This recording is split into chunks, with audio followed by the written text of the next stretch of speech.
Welcome to The Giver, Chapter 1.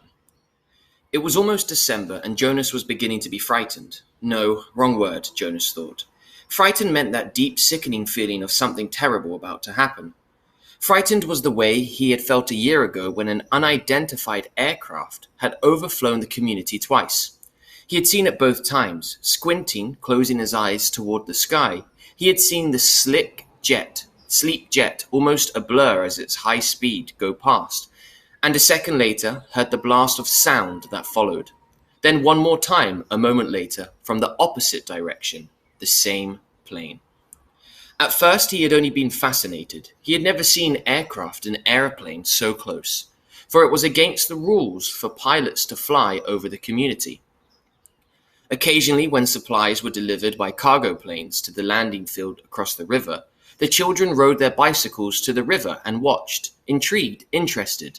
The unloading and then the takeoff directed to the west, always away from the community. But the aircraft a year ago had been different. It was not a squat, fat-bellied, big cargo plane, but a small, needle-nosed, single-pilot jet. Jonas looked around anxiously, nervously. He had seen others, adults as well as children, stop what they were doing and wait, confused, for an explanation of the frightening event, of what happened. So he's used to seeing big planes, but this time it was a very small one. Then all of the citizens had been ordered to go to the nearest building and stay there. Immediately, the rasping voice through the speakers had said, "Leave your bicycles where they are." Instantly and obediently listening, Jonas had dropped his bike on its side on the path behind his family's dwelling. He had run indoors and stayed there alone. His parents were both at work, and his little sister Lily was at the child care center where she spent her after-school hours. Looking through the front window, he had seen no people, none of the busy afternoon crew of street cleaners, landscape workers, and food delivery people who usually populated the community at the time of day. He saw only the abandoned bikes here, and there on their sides, an upturned wheel on one was still moving slowly. He had been frightened then, the sense of his own community, silent, waiting, and it made his stomach churn. He had trembled. He had shaken. But it had been nothing. Within minutes, the speakers had crackled again, and the voice, reassuring now and less urgent, had explained that a pilot in training had misread his navigational instructions and made a wrong turn. Desperately, the pilot had been trying to make his way back before his error was noticed. "Needless to say, he will be released," the voice had said, followed by silence. There was an ironic tone to that final message, as if the speaker found it amusing or funny, and Jonas had smiled a little, though he knew what a grim statement it had been. For a contributing citizen to be released from the community was a final decision, a terrible punishment, and an overwhelming statement of failure. So basically, in this community, if you make a mistake, a big mistake, you get released, you get kicked away from this community. Even the children were scolded if they used the term lightly at play, jeering at a teammate who missed a catch or stumbled in a race. Jonas had done it once. He had shouted at his best friend, "That's it, Asher, you are released," when Asher's clumsy error had lost a match for his team. He had been taken aside for a brief and serious talk by the coach, had hung his head with guilt and embarrassment, and apologized to Asher after the game. Now, thinking about the feeling of fear as he pedaled home along the river path, he remembered that moment of palpable, stomach-sinking terror when the aircraft had streaked above. It was not what he was feeling now with December approaching. He searched for the right word to describe his own feeling. Jonas was careful about language, not like his friend Asher, who talked too fast and mixed things up, scrambling words and phrases until they were barely recognizable, and often very funny. Jonas grinned, remembering that the morning that Asher had dashed into the classroom, late as usual, arriving breathlessly in the middle of the chanting of the morning anthem. When the class took their seats at the conclusion of the patriotic hymn, Asher remained standing to make his public apology as was required. So we're getting a sense, a feeling of what this community is like. If you make a mistake, you're punished, and There are certain rules in this community that are very important. I apologize for inconveniencing my learning community. Asher ran through the standard apology phrase rapidly, still catching his breath. The instructor and class waited patiently for his explanation. The students had all been grinning and smiling because they had listened to Asher's explanations so many times before. I left home at the correct time, but I was riding along near the hatchery. The crew was separating some salmon. I guess I got distraught watching them. I apologize to my classmates, Asher concluded. He smoothed his rumpled tunic and sat down. We accept your apology, Asher, the class said together, recited the standard response in unison together. Many of the students were biting their lips to keep them from laughing. I accept your apology, Asher, the instructor said. He was smiling. And I thank you because once again you have provided an opportunity for a lesson in language. Distraught is too strong an adjective to describe salmon viewing. Salmon's a fish. He turned and wrote distraught on the instructional board. Beside it, he wrote distracted. Jonas, nearing his home now on his bike, smiled at the memory, at the recollection. Thinking, still, as he wheeled his bike into its narrow port beside the door, he realized that frightened was the wrong word to describe his feelings. Now that December was almost here, it was too strong an adjective. He had waited a long time for this special December. Now that it was almost upon him, he was frightened. But he was eager, he decided. He was eager, excited for it to come. And he was excited, certainly. All of the 11s were excited about the event that would be coming soon. But there was a little shudder of nervousness when he thought about it, about what might happen. Apprehensive, Jonas decided. That's what I am. Apprehensive means nervous. Who wants to be the first tonight for feelings? Jonas's father asked at the conclusion of their evening meal. It was one of the rituals, the evening telling of feelings. Sometimes Jonas and his sister Lily argued over turns, over who would get to go first. Their parents, of course, were part of the ritual. They too told their feelings each evening. But like all parents, all adults, they didn't fight and wheedle for their turn. Nor did Jonas tonight. His feelings were too complicated this evening. He wanted to share them, but he wasn't eager to begin the process of sifting through his own complicated emotions, even with the help that he knew his parents could give. You go, Lily, he said, seeing his sister, who was much younger, only a 7, wiggling with impatience in her chair.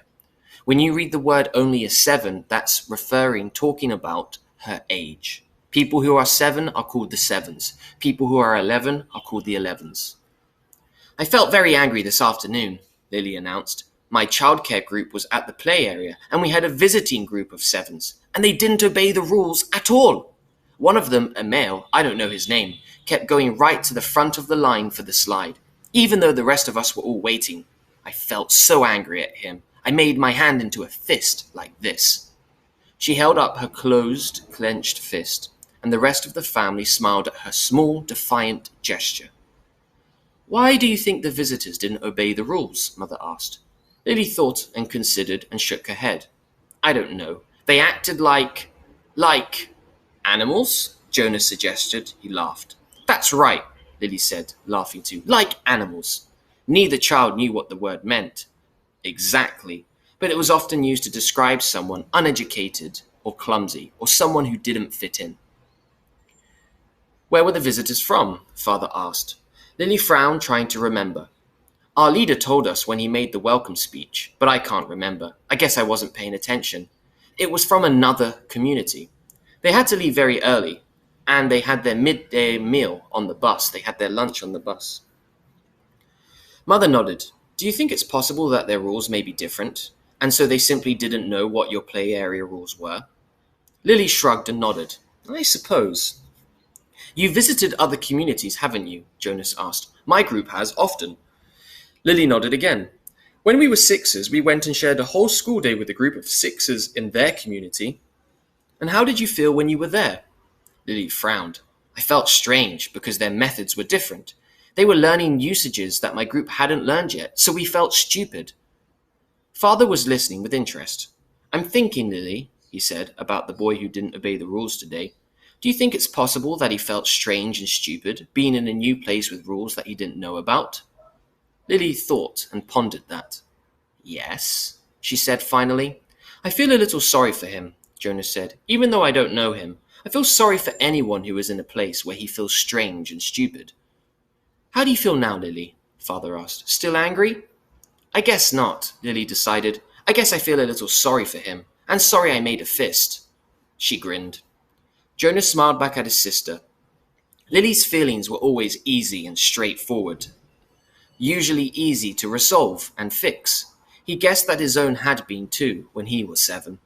He listened politely, though not very attentively, paying attention, while his father took his turn describing a feeling that he'd had that day at work. A worry, a concern about one of the new children who wasn't doing well. Jonas's father's title was nurturer. He and the other nurturers were responsible for all physical and emotional needs of every new child during its earliest life. It was a very important job, Jonas knew, but it wasn't one that interested him much. So in this community, you're given a job. So his dad is one of the nurturers. Okay, they take care of the babies. What gender is it? Lily asked. Male, Father said. He's a sweet little male with a lovely disposition, but he isn't growing as fast as he should, and he doesn't sleep soundly, quietly. We have him in the extra care section for supplementary nurturing, but the committee is beginning to talk about releasing him, sending him away. Oh no, Mother murmured sympathetically. I know how sad that must make you feel. Jonas and Lily both nodded sympathetically as well. Release of new children was always sad because they hadn't had a chance to enjoy life within the community yet, and they hadn't done anything wrong. There were only 2 occasions of release which were not punishment. Release of the elderly, which was a time of celebration for a life well and fully lived, and release of a new child, which always brought a sense of what could we have done. This was especially troubling for the nurturers, like Father, who felt they had failed somehow. But it happened very rarely, not very often. Well, Father said, I'm going to keep trying. I may ask the committee for permission to bring him here at night, if you don't mind. You know what the night crew nurturers are like. I think this guy needs something extra. Of course, Mother said, and Jonas and Lily nodded. They had heard Father complaining about the night crew before. It was a lesser job, night crew nurturing, assigned to those who didn't have interest or skills or information for the more virtual and important jobs of the daytime hours. Most of the people on the night crew had not even been given spouses because they lacked, somehow, the essential ability and capacity to connect to others, which was required for the creation of a family unit. So remember, people are given jobs in this community. Maybe we could even keep him, Lily suggested sweetly, trying to look innocent. The look was fake, Jonas knew. They all knew. Lily, Mother reminded her, smiling, you know the rules. 2 children, 1 male, 1 female to each family unit. It was written very clearly in the rules. Lily giggled. Well, she thought, I thought maybe just this once. Next, Mother, who held a prominent position at the Department of Justice, talked about her feelings. Today, a repeated offender, someone who did something bad more than once, had been brought before her, someone who had broken the rules before, someone who she hoped had been adequately and fairly punished, and who had been restored to his place, to his job, his home, his family unit. To see him brought before her a second time caused her overwhelming feelings of anger and frustration, even guilt that she hadn't made a difference in his life. I feel frightened too, for him, she confessed. You know that there's no third chance. The rules say that if there's a third problem, transgression, he simply has to be released. Jonas shivered. He knew what had happened. There was even a boy in his group of 11s whose father had been released years before. No one ever mentioned it. The disgrace was unspeakable. It's hard to imagine. Lily stood up and went to her mother. She stroked her mother's arm. From his place at the table, Father reached over and took her hand, and Jonas reached for the other, so they're all holding hands. One by one, they comforted her. Soon she smiled, thanked them, and murmured that she felt okay. She felt soothed. The ritual continued. Jonas, Father asked, you're last tonight. Jonas sighed. This evening he almost would have preferred to keep his feelings hidden.